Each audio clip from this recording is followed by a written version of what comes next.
The call came late in the afternoon, the kind that sounds routine until you start moving. Possible armed presence. Courtyard, between residential blocks.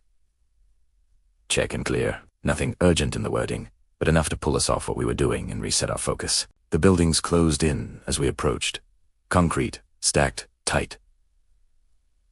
Balconies hanging over narrow walkways. Sound carried strangely there. A voice from 3 floors up could sound like it was right behind you. I kept my eyes moving, up and out, then back to ground level, repeating the pattern until it felt automatic. The courtyard itself was small, almost Eden. A rectangle of cracked pavement with a few trees struggling to grow out of it.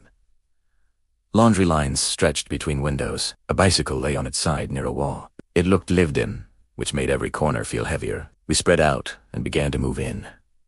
I was covering the far side when I heard it. Not a shot, not a shout, just the scrape of a foot on concrete from somewhere it should not have been. I froze and raised my fist. The element halted instantly. That moment, stretched thin, felt longer than the rest of the day combined.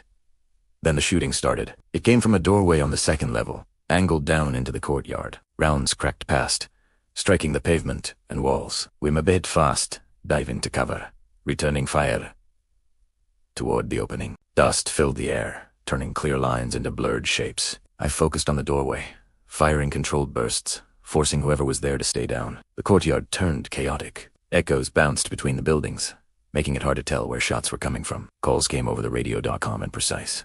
Left covered, right moving, holding.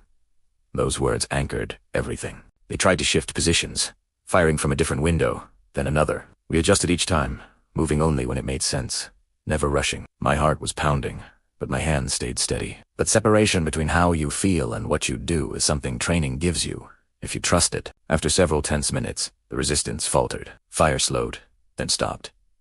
We did not move right away. We held our positions, weapons trained, watching for the follow-up that sometimes comes when silence feels earned.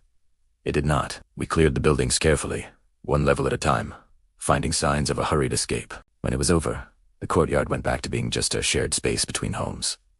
Quiet, ordinary, almost peaceful. As we left, I looked back once at the bicycle still lying where it had been. The world there had paused, tightened, and released again, all in a matter of minutes. That day stayed with me because it was a reminder that combat does not always happen on obvious ground. Sometimes it unfolds in places meant for daily life, and your job is to step into that disruption, restore order, and leave as little trace as possible behind you.